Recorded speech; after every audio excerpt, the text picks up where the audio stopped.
നമസ്കാരം. തേർഡ് ന്യൂസിലേക്ക് സ്വാഗതം. വിഖ്യാത ചലച്ചിത്രകാരൻ അടൂർ ഗോപാലകൃഷ്ണനെതിരെ കേസെടുക്കണമെന്നാവശ്യപ്പെട്ടുകൊണ്ട് ദളിത് സംഘടനകൾ രംഗത്തുണ്ട്. ചില ദളിത് സംഘടനാ നേതാക്കളൊക്കെ തന്നെ അദ്ദേഹത്തിനെതിരെ രൂക്ഷമായ രീതിയിൽ പ്രതികരിച്ചിട്ടുണ്ട്, പരാതിയും നൽകിയിട്ടുണ്ട്. പക്ഷേ പോലീസിന്റെ ഭാഷ്യം അദ്ദേഹത്തിനെതിരെ കേസെടുക്കാനുള്ള ഒരു സാധ്യതയില്ല, അല്ലെങ്കിൽ അത്തരത്തിൽ കേസെടുക്കാൻ കഴിയില്ല എന്ന നിയമോപദേശമാണ് ഇപ്പോൾ പോലീസിനെ ലഭിച്ചിരിക്കുന്നത്. അദ്ദേഹം ദളിതരെ അത്തരത്തിൽ ആക്ഷേപിച്ചിട്ടില്ല എന്നാണ് പോലീസിന് പറയാനുള്ളത്.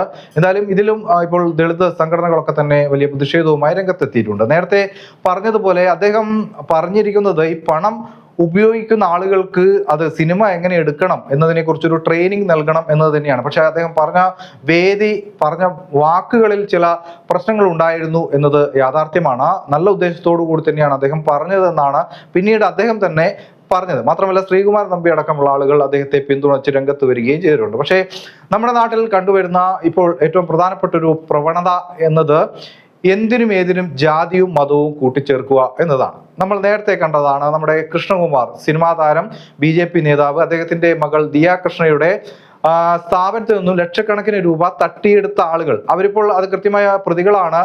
ഇപ്പോൾ 3 പേരും കീഴടങ്ങി, 2 പേർ റിമാൻഡിലാണ്. അതിന്റെ സത്യാവസ്ഥ നമുക്ക് മുന്നിൽ നല്ല പകൽ വെളിച്ചം പോലെ മുന്നിലുണ്ട്.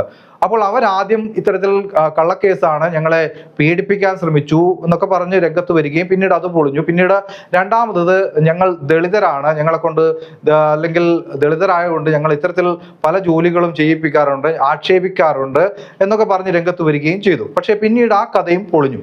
ഇപ്പോൾ ഞാൻ പറഞ്ഞു വരുന്നത്, ഇങ്ങനെ പല സന്ദർഭങ്ങളിലും രക്ഷപ്പെടാൻ വേണ്ടി പലരും ഈ ജാതി ഉപയോഗിക്കുന്നു എന്നത് നമുക്ക് മുന്നിലുള്ള യാഥാർത്ഥ്യമാണ്. പക്ഷെ അതിന്റെ സത്യാവസ്ഥ തെളിവാകുമ്പോൾ പക്ഷേ ഈ ജാതിയുമായ ആക്ഷേപം യഥാർത്ഥത്തിൽ നേരിട്ട ആളുകൾക്ക് ഒപ്പം നിൽക്കാൻ ആരും ഉണ്ടാവുന്നില്ല എന്നതും ഒരു യാഥാർത്ഥ്യമാണ്. നേരത്തെ പേരൂർക്കടയിലെ ഒരു ദളിത് സ്ത്രീ, സാധാരണക്കാരിയായ ഒരു വീട്ടുജോലിക്ക് പോകുന്ന സാധാരണക്കാരിയായ ഒരു സ്ത്രീയെ ഒരു വീട്ടമ്മ അധിക്ഷേപിച്ചതുമായി ബന്ധപ്പെട്ട് അവർ ഒരു സ്വർണ്ണമാല മോഷ്ടിച്ചു എന്ന ആരോപണം ഉയർത്തി പോലീസ് അവരെ പീഡിപ്പിച്ചതുമായി ബന്ധപ്പെട്ട വാർത്ത നമുക്ക് മുന്നിലുണ്ട്.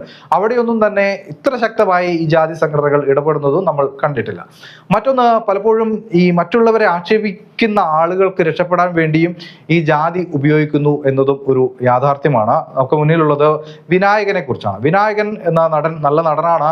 രജനീകാന്തിനൊപ്പം നിന്നുകൊണ്ട് ജയിലർ എന്ന സിനിമയിൽ അദ്ദേഹത്തിന്റെ പെർഫോമൻസ് നമ്മളൊക്കെ കണ്ടതാണ്. നല്ല അഭിനയ പാടവമുള്ള നടൻ തന്നെയാണ്. പക്ഷെ അദ്ദേഹത്തിന് ലഹരി തലക്കി പിടിക്കുമ്പോൾ എന്തൊക്കെയാണ് വിളിച്ചു പറയുന്നത് എന്ന് അദ്ദേഹത്തിന് പോലും ബോധ്യമില്ലാത്ത കാര്യമാണ്. ഉമ്മൻചാണ്ടിയെ ചീത്ത വിളിച്ചു, കഴിഞ്ഞ ദിവസം യേശുദാസിനെ ചീത്ത വിളിച്ചു, അടൂർ ഗോപാലകൃഷ്ണനെ ചീത്ത വിളിക്കുന്നു. എന്തിനേറെ പറയുന്നു, അദ്ദേഹം ചീത്ത വിളിക്കാത്ത ആളുകൾ നമ്മുടെ സാംസ്കാരിക മേഖലയിൽ ഇല്ല എന്നതാണ് യാഥാർത്ഥ്യം. പിന്നീട് പലപ്പോഴും നഗ്നതാ പ്രദർശനം അദ്ദേഹം നടത്തുന്നു. പക്ഷെ ഇതിനൊക്കെ തന്നെ പ്രതികരിക്കുമ്പോൾ അദ്ദേഹവും അവിടെ ജാതി ഉയർത്തി കാണിക്കുന്നത് നമ്മൾ കണ്ടിട്ടുണ്ട്. ഞാൻ കറുപ്പ് നിറമായത് കൊണ്ടാണോ, അല്ലെങ്കിൽ എൻ്റെ ജാതിയാണോ നിങ്ങളുടെ പ്രശ്നം എന്നൊക്കെ പറഞ്ഞിട്ടാണ് അദ്ദേഹവും രംഗത്ത് വരുന്നത്. ആ രീതിയിൽ വരുമ്പോൾ അദ്ദേഹത്തെ പിന്തുണയ്ക്കാൻ ചിലരും വരുന്നത് നമ്മൾ കണ്ടിട്ടുണ്ട്.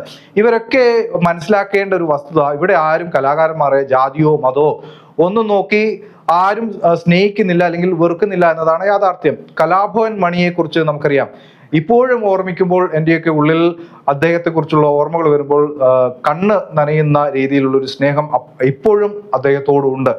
എനിക്ക് തോന്നുന്നത് ഏറിയ പങ്കും 90% അല്ലെങ്കിൽ 100% മലയാളികൾക്ക് ഉള്ളിലും ഇപ്പോഴും ഒരു കലാഭവൻ മണി ഒളിഞ്ഞിരിക്കുന്നുണ്ട് എന്നത് യാഥാർത്ഥ്യമാണ്. അത് അദ്ദേഹത്തിന്റെ പാട്ടുകൾ, അഭിനയം, അദ്ദേഹം നമുക്ക് നൽകിയ സംഭാവനകൾ, അദ്ദേഹം പറഞ്ഞു തന്ന അദ്ദേഹത്തിന്റെ ബാല്യകാല കുടുംബപരമായ പ്രശ്നങ്ങൾ, അദ്ദേഹം അനുഭവിച്ച ദാരിദ്ര്യം, സങ്കടങ്ങൾ ഒക്കെ നമുക്ക് മുന്നിലുണ്ട്. ഇപ്പോഴും യൂട്യൂബിൽ എടുത്ത് നോക്കിക്കഴിഞ്ഞാൽ അദ്ദേഹം പാടിയ പാട്ടുകളൊക്കെ ഇപ്പോഴും അവിടെ ഉണ്ട്. അദ്ദേഹത്തിൻ്റെതായി വന്ന പലതരത്തിലുള്ള നാടൻ പാട്ടുകൾ, ആ നാടൻ പാട്ടുകൾ അദ്ദേഹത്തിന്റെ ജീവിതത്തോട് അടുത്ത് ഇടപഴകുന്ന തരത്തിലുള്ള വാക്കുകൾ, വരികളൊക്കെ ആയിരുന്നു ഉണ്ടായിരുന്നത്. അദ്ദേഹം മരിച്ചപ്പോൾ എത്ര ആളുകൾ സങ്കടപ്പെട്ടു. ഇപ്പോഴും അദ്ദേഹത്തെ കുറിച്ച് ഓർമ്മിക്കുന്ന, വേദനിക്കുന്ന ആളുകളിൽ അദ്ദേഹത്തിന്റെ ജാതി നിറം നോക്കിയാണോ അദ്ദേഹത്തെ സ്നേഹിക്കുന്നത്? അപ്പോൾ ഇത്തരത്തിലുള്ള ആളുകളെ തന്നെ ഈ ജാതി ഒരു മറയാക്കി പിടിച്ചുകൊണ്ട് ആക്ഷേപം തുടരുന്നതും, അതോടൊപ്പം കള്ളത്തരം കാണിക്കുമ്പോൾ, കള്ളത്തരം പിടിക്കപ്പെടുമ്പോൾ അവിടെയും ജാതി ഉപയോഗിക്കുന്നത് ശരിയല്ല. അടൂറിനെതിരെ ഇനി കേസെടുക്കാനുള്ള സാധ്യതയുണ്ടെങ്കിൽ കേസെടുക്കട്ടെ, അത് ആ വഴിക്ക് പോട്ടെ. പക്ഷേ ഇങ്ങനെ സാംസ്കാരിക മേഖലയിൽ ഉയർന്നു നിൽക്കുന്ന ആളുകളെ ഈ സോഷ്യൽ മീഡിയ വഴിയൊക്കെ തെറി വിളിക്കുന്നത് ആർക്കായാലും ഭൂഷണമായ കാര്യമല്ല.